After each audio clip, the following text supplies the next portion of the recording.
ఈరోజు ప్రణయ్ కేసు విషయంలో నల్లగొండలో వచ్చినటువంటి తీర్పు ఏదైతే ఉందో ఆ తీర్పు ఒక నేరస్తులకు ఒక కనువిప్పు అనేది కలగాలి, కనువిప్పు కావాలి. ఎందుకంటే మా బాబు ప్రణయ్ హత్య జరిగినప్పుడు ఇదే చివరి హత్య జరగాలని చెప్పి జస్టిస్ ఫర్ ప్రణయ్ అని చెప్పి చాలా మేము పోరాటం చేశాము. కానీ ఆ హత్య తర్వాత కూడా చాలా హత్యలు జరగటం అనేది జరిగింది. కుల దురహంకార హత్యలు చేసే వాళ్లకు, తర్వాత కన్న కూతుర్లను చంపుకునే వాళ్లకు, కన్న కొడుకులను చంపుకునే వాళ్లకు, అవతలి వ్యక్తులను చంపే వాళ్లకు కులం పేరుతోని ఈ యొక్క తీర్పు అనేది కనువిప్పు కావాలని నేను కోరుకుంటున్నాను. వాస్తవంగా ఈ ఇన్సిడెంట్ తర్వాత మీ అందరికీ తెలుసు, చాలా లాస్ అయిపోయాం మేము. ఇప్పుడు మాకు కొడుకు లేకుండా పోయాడు, అమృతకి భర్త లేకుండా, తర్వాత నా మనవనికి తండ్రి లేకుండా పోయాడు. తర్వాత మారుతిరావు ఆయన అమృత ఫాదర్ ఆయన కూడా సూసైడ్ చేసుకున్నాడు. తర్వాత ఈ ఇందులో ఉన్నటువంటి 7 మందికి సుభాష్ శర్మకి ఉరిశిక్ష, తర్వాత మిగతా 7గురికి 6 మందికి జీవిత ఖైదు విధించడం అనేది జరిగింది. వారి కుటుంబాలు కూడా బాధపడుతూ ఉంటాయి. కాబట్టి ఎవరైతే ఈ సుపారీలు తీసుకొని హత్యలు చేసే వాళ్ళకి ఇది ఒక కనువిప్పు కావాలి. ఏదన్నా ఉంటే మాట్లాడుకోవటం కానివ్వండి, సమస్య పరిష్కారానికి సామరస్యంగా చేసుకోవాలి తప్ప మేనేజ్ చేయొచ్చులే, వాళ్ళకి అంతో ఇంతో డబ్బులు ఇవ్వచ్చులే, మేనేజ్ చేయొచ్చులే అని చెప్పి చంపడం అనేది కరెక్ట్ కాదు.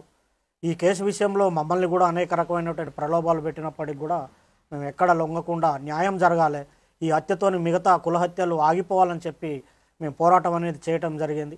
6.5 సంవత్సరాలు మేము ఎదురు చూసాము న్యాయం కోసం, మేము సాక్ష్యం చెప్పి. ఇందులో ముఖ్యమైనటువంటి పాత్ర పోషించినటువంటి అప్పటి డిఎస్పి శ్రీనివాస్ గారికి ప్రత్యేకమైన కృతజ్ఞతలు ఈ సందర్భంగా తెలియజేస్తూ ఉన్నాను. ఎందుకంటే సారు ఐఓగా చాలా గొప్పగా ఆ కేసును పకడ్బందీగా, చాలామంది మమ్మల్ని అన్నారు ఎందుకు కేసు లేట్ అవుతుంది, ఛార్జ్షీట్ లేట్ అవుతుంది, ఏదో జరుగుతుందని. కానీ సార్ మీద మేము నమ్మకం పెట్టుకొని ఉండటం వల్ల లేట్ అయినప్పటికి కూడా ఒక పకడ్బందీ 200 పేజీల ఛార్జ్షీటు, దాదాపు 100 మంది సాక్షులను పెట్టి ఛార్జ్షీట్ వేసి గట్టిగా కేసును పకడ్బందీగా చేశారు. తర్వాత దానికి సహకరించినటువంటి ఎస్పీ రంగనాథ్ గారికి కూడా ఈ సందర్భంగా ప్రత్యేకమైన కృతజ్ఞతలు తెలియజేస్తూ ఉన్నాను. సార్ ఆధ్వర్యంలో మంచి టీము సుభాష్ శర్మను ఆ రోజు వెళ్ళి పట్టుకోవటము, తర్వాత నిందితులందరినీ పట్టుకోవటం విషయంలో కూడా సారు అనేకమైనటువంటి టెక్నిక్స్ ఉపయోగించి, టెక్నికల్ ఎవిడెన్స్ ఉపయోగించి తర్వాత ఈ సాక్ష్యాలను కూడా ప్రొడ్యూస్ చేయడం అనేది జరిగింది. అందులో ఇంకొకటి ముఖ్యమైన విషయం ఏంటంటే ఈ కేసుకు వాదించినటువంటి అడ్వకేటు దర్శనం నరసింహ గారు చాలా గొప్ప వ్యక్తి ఆయన. ఎందుకంటే ఆయనకు కూడా ఎలాంటి ప్రలోభాలకు లొంగకుండా ఒక న్యాయం అనేది జరగాలి, ఈ సొసైటీలో న్యాయం ఉండాలని చెప్పి ఆయన కూడా గట్టిగా ఎలాంటి ప్రలోభాలకు లోను కాకుండా ఆయన కూడా చివరి వరకు కూడా న్యాయం కోసం పోరాటం అనేది చేయటం జరిగింది. చివరికి ఈరోజు వచ్చినటువంటి తీర్పుతోని న్యాయం అనేది జరిగింది. వాస్తవంగా అందరూ మీకు సంతోషంగా ఉందంటారంటే సంతోషం కాదు, ఇది వాస్తవంగా ఏంటంటే నా బాధను ఎవరు తీర్చలేరు, నా కొడుకు లేని బాధ ఎవరు తీర్చలేరు. మేము ప్రతినిత్యం బాధపడుతూనే ఉన్నాం. ఎవరన్నా బయట బాబులు కనపడినప్పుడల్లా, మా బాని క్లాస్మేట్స్ కనిపించినప్పుడల్లా బాధ ఉంటుంది. కాబట్టి దయచేసి నేను చెప్పేది ఏంటంటే చంపుకోవటం అనేది కరెక్ట్ కాదు. ఇప్పుడు నా మనవడు ఉన్నాడు, మనవడిని కూడా మేము చూసుకోవాలి. మాకు ఎవరి మీద కోపాలు లేవు.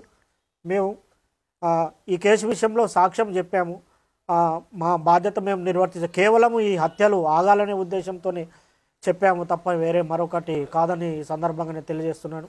న్యాయస్థానం కూడా కరెక్ట్ అయిన తీర్పిచ్చింది. ఈ సందర్భంగా చివరిగా నేను చెప్పేటి ఒకటే, న్యాయం అనేది ఉంటుంది.